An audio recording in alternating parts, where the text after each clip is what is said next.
avez un rôle à jouer pour aider à corriger les excès du passé.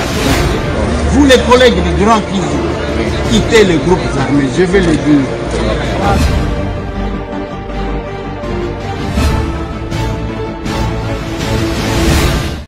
Allez, bienvenue mesdames et messieurs, bienvenue dans ce numéro de l'émission Masolona de Pité. Ezaya Lelo, Toza lundi, oui, nous sommes lundi. Lundi, Toza le 13, oui, le 13 mai 2024, Masolona de Pité. Il y a Lelo, au Pessimwa Boy, Assemblée nationale. Nous y allons en ordre dispersé. Qui ont déposé leur candidature aujourd'hui dans ce numéro de l'émission Masolona de Pité. Masolona de Pité, bande konangai tokobeta masolo ya descente na biso kuna na Kisenso toza na circonscription électorale ya Moamba tozala ki kuna lelo masolo na Dopité. Félix Antoine Tshisekedi Tshilombo yenda azala base ya makambo ezoleka na est. Polémique sur makambo oyo bande konangai Otolobaki a comparaison entre capitaine Traoré, Ibrahim Traoré et Félix Antoine Tshisekedi Tshilombo. C'est parti dans tous les sens. Dans tous les sens. Je vais y revenir, ne vous en faites pas. Nous avons été menacés aujourd'hui. C'est parce que Nazo la talinette, aïe aïe aïe. Qu'est-ce que j'ai fait? une émission en retard. C'était la dernière réunion. Il y a des parents qui ont Aima School. Basangana ki lobi dimanche pour la réunion ya année oyo, année scolaire oyo. Basangana ki kuna basololi Aima School eza structure scolaire Totela Bino na cité. Nous sommes sur l'avenue Météo numéro 8, quartier Baumbu, na commune Yangaliema. Ceux qui ont commis na Météo place Bateka Kabakiti, au komona balabala munene wane koti ya mabele babenyango avenue Baumbu. Au Kiti, au Tuni avenue Météo, na numéro 8, au komona bana ndenge bozomo na bavandi wana. C'est ça, Aima School. La dernière réunion, c'était hier. C'était hier. Nos condoléances les plus attristées n'a pas capable à États-Unis parce que tous en capable nabiso Irene Mputu Mwadi Oyo Mwakadi plutôt abungisi mwana na yekuna akufaki le 10 mwana Emmanuel Enoka oui Enoka Mwakadi Oyo akufaki kuna. Nos condoléances les plus attristées. Je pense que programme ce qui peut s'ami toko pesa bino ezanzela ya biso nyonso yango na lobaka na bino. Faites du bien quand vous en avez encore l'occasion de le faire. Sala bolamu tangu yo ozana na possibilité à ko sala bolamu. Tozoyokan. Soti bomona kabiso komata kokita chaque fois que vous avez l'opportunité. Sala bolamu. Ozana lipa muke kabola na baninga. Il faut éviter bayeba kaka ya yombongo yeba na ka mukolo bayibaka. Yo zala kaka na mbongo te ozaka mutu apasi. Mokomona mutu wana o m'a volé $1000. Yo ko zala na $1000 yo zachika kolela lela. Parce que quand vous ne voulez pas aider les autres, nature basala ndenge ya que nature yango moko e lukaka ndenge nini yako benda pona komifuta. Et ce que je prêche aux capables, ce que je dis aux capables, les changements c'est nous. Beaucoup landa discours na biso na Kisenso. Changement na mboka oh biso tokotale la batute. Biso ba capable, je leur ai dit, venez sur Kabinda. Sur Kabinda sans aider. Okotala na batu basangana ka chaque samedi et belé na ngo tozala ki kuna na échange patriotique samedi oh ezala ki li sous plein. Mais okokuta te papier mouchoir na se okokuta te mulanja mai na se. Parce qu'on se dit ce qui biso to changer te muto ko changer azate. Et chaque fois, chaque jour qui passe, okomona ko ozolekisa ne remets pas demain eloko okoki kosala pona mukolo ya lelo ezala pona mboka na yo ezala pona ndeko na yo tolongwa na mutema mabe oyo bakongole bamilatisa je le dis bato ya mitema mabe bazaa misusu na Congo mais bakongole nyonso bazaa mitema mabe te même tango ozokota na ba réseaux sociaux ozomona catégorie ya bato ezaka na bao bafinganaka soki botieka te alongoli bilamba parce que soki boyi kolanda buzoba na ye ere moko kolanda ndenge alongoli bilamba ainsi de suite. Et moi je dis on doit porter une nouvelle génération ya batu bazo réfléchir ndenge mususu et l'internet yango tokota même ba TikTok bien que mikolo na bosani ba internet eza occasion te ya côté ka buzoba mabe nyonso bochaka kuna. Il n'y a pas que de déchets au Congo. Oui, ezana batu bazaba déchets mais ezana batu bazaba. Et ça c'est le valeur que nous incarnons. Je l'ai dit aux gens. Lelo bande konangai ndenge na zaboy, j'ai été sérieusement menacé. Pono ni na kitaka na bureau nangai, on m'apprend que ezana libanais moko abeti congolais, son chauffeur a longolé bilamba en public. Na bi jamais na kende koyoka. Oh, na kuti tata moko wana telemi a Kalenga. Na sala boy, j'ai vu les policiers ba évacuer moto ba kenaye parce que mabange komaki komata. Na landi na société, je trouve le monsieur qui se passe pour quelqu'un qui a étudié aux États-Unis. Ayebi nyonso. D'abord, il a commencé par se passer pour un avocat. D'abord, on a comme on a le colonel. Na kuti kuna il m'empêche. Ya kokota na bureau ya l'État. Finalement, on a eu kokota. Bazaki wana moko avocat. Bango nyonso bazaki lokola ba avocat oyo alo baboyo. Finalement, nous arrivons sur les lieux. Le monsieur, d'abord, a bandi. Awaye le kola nani. Pesangai, zelana benga Israël muto monalobi, zelana benga lo Israël na pesa yoye.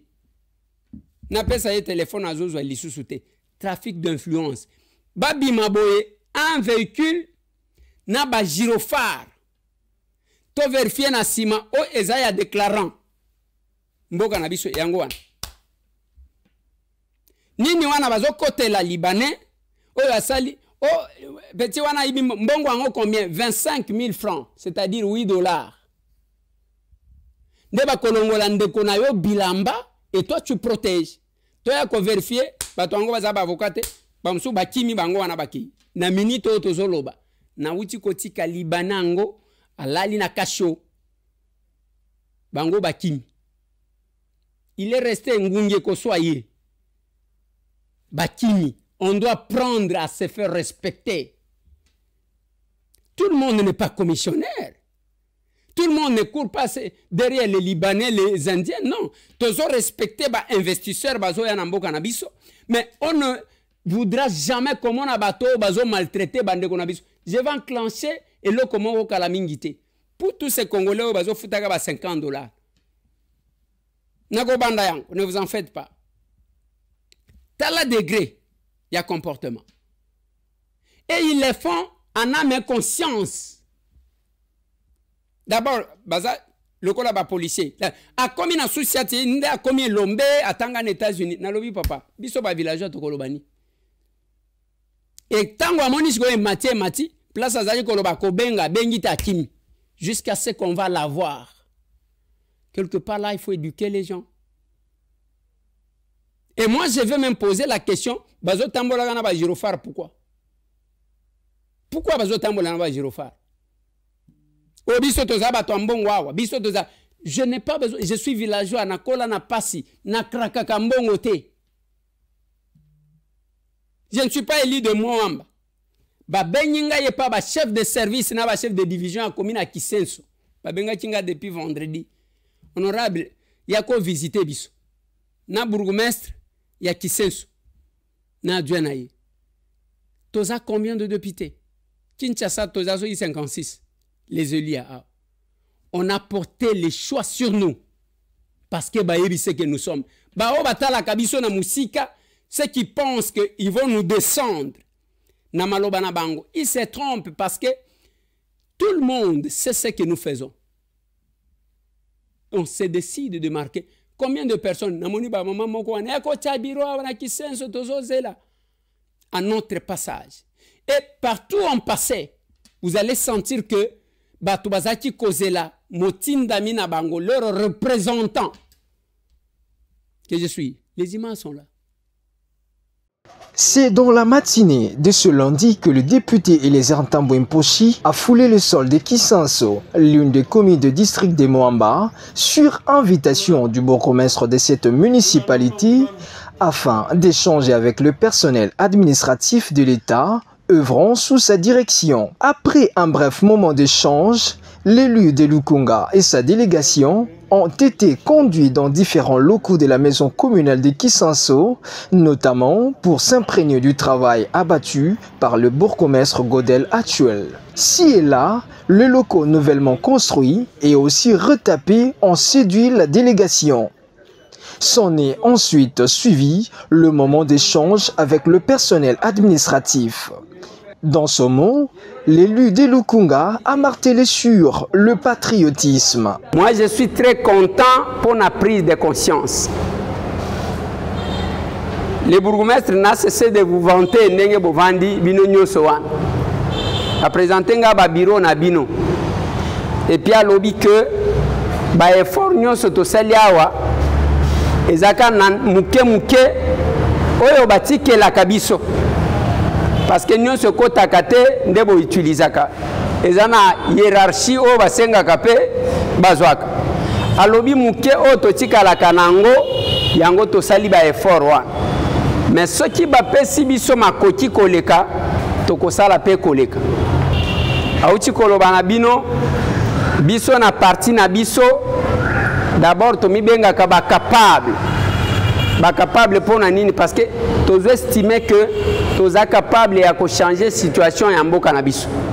Et biso na aser tolobaka, il n'y a pas de changement au Congo sans nous. Changement na mboka na biso kombo na ngo eza biso. Nyonso bozo mona libanda bango pe bazalaka na situation difficile. Baye kozwa conscience ya kobongisa. Kobongisa wana tangu babongisi bino siko bokomi lokola banyoka. Nyoka ya timbola kalibulu te. Azela kaka puku aya timbola ya kota anganzami wana. C'est comme ça que les Congolais se comportent. Enfin, le député Eliezer Ntambwe Mposhi a visité les travaux de réhabilitation au quartier Régie des Eaux, non loin de la maison communale de Kisanso. Tout s'est déroulé dans une ambiance très conviviale.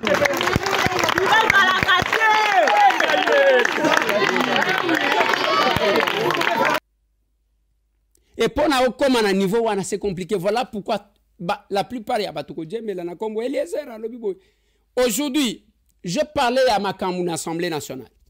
Kuna Nazoe Bisabino, il y a vraiment un problème qui s'est fait.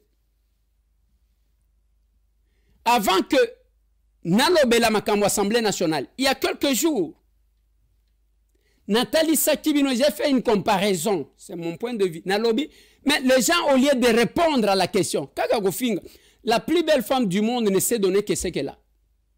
Lokola, yo katina yo, éducation kayamap. C'est tout ce que tu as. Nyonso, ozo sala. Mais il y a toujours un problème. Bazui débat batiena mesangana lobibo, je répète ce que j'ai dit. On ne peut pas comparer le capitaine Ibrahim Traoré na Félix Antoine Tshisekedi Tshilombo. On ne peut pas les comparer. Ce qui bokena ndenge yake nanya leki moninga. Ngana kota lisabino qui n'y a pas de comparaison. Félix Antoine Tshisekedi azali kolo koleka. Bino bozela ba makambu tala ndenge balobi o ça soit lobi boy. Oya lobi boy, c'est tout ce qui vous intéresse. Ce qui est bon pour votre pays, jamais vous en parlez. Il y a mon 4 degrés. Il y a patriotisme, il y a appartenance na Congo et Kesseni. J'ai comme impression que Batumisu bazomi benga ba Congolais en réalité bazaba Congolais. J'ai lancé un débat. Nalobi Ibrahim Traoré, oui, aleki na pouvoir ndenga lekeli. C'est un militaire. Na Burkina Faso bazana bitumba ya bazana guerre te bazana conflit na ba terroriste. O babenga ka des fois conflit à main armée qui n'est pas confondre avec une guerre parce que bitumba ceux qui balobi guerre il y a deux armées arrangées d'un côté à l'autre. Awa basoda le professionnel ya bitumba ba professionnel ya bitumba. Tel n'est pas le cas au Mali et au Burkina Faso. Je dis, mais ces gens ici ne comprennent rien. Et ça, il y a conflit, il y a religion, il y a ethnie, tout ça, tout ça. Et créer terrorisme. Chez nous, c'est un voisin qui envie le Congo. Mais voisin wana ayebi pe Congo parce que ba memaye aya akota na ba service, il a fragilisé l'armée en neutralisant les professionnels, en neutralisant les gens qui ont été formés pour protéger la République. Akota na service nyonso de renseignement atia misisa na ye. Ya revaka kaka ko tendre espace ya mboka na ye. C'est ça, il s'agit d'une guerre. Mais stratégie na ye lokola ye baka kezana ba Congolais bazaka léger, azo zwaka ba paya. Azu quelques Congolais ba marionnette atie bango liboso. Abandi ko manipuler bango. Bango wana bazo bima. Et le Nord qui vous sien bisika ngo bazo boma batu. Bango monko bazo prendre conscience te ya que boni batu walongwaka ba province na bango ba ye ko bome pa na biso. Les gens ne se posent pas cette question. Je vous ai même démontré dans le lobby, les jours que la population nord Kivusien Kobanda Koto na ba élu na bango, na ba représentant na bango na katia gouvernement, bitumbe kosila. Parce que l'opération est à ndengenin. Bino, boya kobome pa na biso, biso to sala business, makamuna bino wana etali biso te to kobanda kolobake, l'État zo sala loko mon côté, Kinshasa ne fait rien. C'est le système. Parce que je ne vois personne qui peut accepter que Moupaya Kotaga Nanda Kuna Bango. Il ne dit rien, il ne dénonce pas, il ne dit rien. Bien au contraire, Azo collaborer na Moupayawana, des fois Bazo bete la Bango Maboko. C'est-à-dire, Boye, Bino Bozo, Bomata, ceux qui bobomi bande qu'on a biso, problème est athée. Biso tozo sala ba business na biso. Mais Bakunda Kamutu na mbongo te. Mukolo ba nord Kivusien bakoyoka. Mukolo ba nord Kivusien bakotuna ba député na bango. Qu'est-ce que vous faites pour nous? Pour na bitumba oyo. Mukolo ba nord Kivusien bakotuna ba représentant na bango na gouvernement. Ce qu'ils disent au conseil de ministres pour na ko défendre. Coin na bango bitumbe kosil. Mukolo ba nord Kivusien bakotuna bande ko na bango. Qu'est-ce qui fait que yo ba secteur wana insécurité zalaka mais yo salaka ka business ozwaka ka mbongo osalaka ndenge ni no limwa ka to salaka bitumba ekosila. C'est la voix du villageois. C'est le villageois qui vous parle, je peux me tromper beaucoup limbisanga. Mais mukolo ba nord Kivusien. Le peuple ya nord Kivu. Ba kobanda kotuna ba compte na ba représentant na bango à tous les niveaux. Mukolo ba nord Kivusien bakotuna bato bazo salaka ba business c'est pas na bango comment ils le font na ba secteur andengwana bitumbesili. Parce que Kinshasa quand on pointe du doigt Kinshasa kuna bazo bina kuna bazo mela mais Kinshasa ba représentant na bino bazana Kinshasa na gouvernement bazali na assemblée nationale bazali dans les services dans l'armée bazali na ba service union so bazali. Oh. On me signale que l'émission est finie. On me signale que l'émission est finie. On me signale que l'émission est finie. Le villageois est en train de parler, c'est les patriotes qui parlent. Bitumba l'Assemblée nationale. Ba candidature est lokola mbinzo. Banani ba déposer zelana tangela bino. Sur la liste ici, je crois j'ai 14 candidats. Vital Kamere, AAUNC, candidat président, na bureau définitif.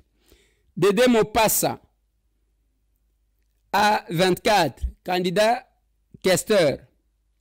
Trésor Loutala, UDPS Kibassa, candidat questeur adjoint. Dominique Mounongo, Ensemble, candidat et rapporteur adjoint. Constant Moutamba Dipro, candidat rapporteur adjoint. Jean-Claude Chilumbaï, candidat premier vice-président issu de l'UDPS, Tshisekedi. Serge Bati, oui, Serge Bati, AFDCA, candidat questeur. John Banza, Mosaïque, UDPS, donc c'est DTZDC, je crois. Candidat questeur. Christophe Mbosonko Diampouanga, candidat deuxième vice-président de l'Assemblée nationale. Antipas Mboussa Nyamwisi, candidat Balobi PEP-AAAP, deuxième vice-président. Jean-Claude, non, je l'ai déjà cité. Ron Roger Bimouala, candidat questeur adjoint. Caroline Bemba, MLC, candidate questeur adjointe. Lité Nebabosani. Lité, oui, André Lité, candidat deuxième vice-président. Quel est le calcul? Au poste, il y a président de l'Assemblée nationale, jusque-là, candidat Zamoko, Vital Kamere, où a gagné qui na primaire. Candidat premier vice-président, Azamoko, Prof Chilumbaï, de l'UDPS Tshisekedi. Au poste, il y a deuxième vice-président, Bazami Satou. Il y a André Lité, il y a province orientale, il y a Mboussa Nyamwisi, il y a Nord Kivu, il y a Mbosonko Diampouanga, il y a Grand Bandundu. To ya Kwango. Na rapporteur, na questeur, kuna tozana Dédé, ya Grand Bandundu, tozana Serge Bati, ya Sud Kivu, tozana John Banza, ya Grand Katanga za ya Tanganyika, bango pe bazami Satou. Questeur adjoint, UDPS Kibassa, azawana, nani mususu, Caroline Bemba, azawana, Ron Roger Bimouala, azawana. Ok, donc ma candidature est quoi le Kolangouba. Demain, et cause à la traitement, il y a ma candidature, il y a ma dossier. Les samedis, donc Mikolo et Tikali campagne bandi. Les samedis, élection. Est-ce que c'est pour servir le peuple que nous le faisons ou bien chacun a son petit calcul? Allez, je pense, je ne veux pas d'autres commentaires. Na pesibino ezali. Yango, tangu botali, na lobaki que, na tongo alelo, na lobaki que, ticket à union sacrée va présenter qui biso yangote. Mais j'ai vu le document.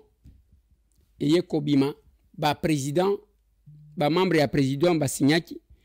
Mais la présentation des candidats par l'union sacrée, et ça les m'a quitté. Tomonaki, professeur Chilumbaï, être présenté à l'UDPS. Tomonaki, ba gouverneur, bazalaki présenté. Tomoni pe Vital Kamere, étant a gagné primaire naïe, azalaki wan. Mais le reste, yango moni, nani a kondi, ma province orientale, alo bibi so mounene boy, tokoti kalate, les grands katang, opposition, bazape kuna, opesi mbwa boy. Qui de Dominique Mounongo et de Constant Moutamba sera rapporteur adjoint? Il s'agit d'une élection. Yango bozo mona bandeko, tout ce qu'on fait, il faut savoir qu'un jour, il faut rattraper. Dans le bien le côté, tout mon ami.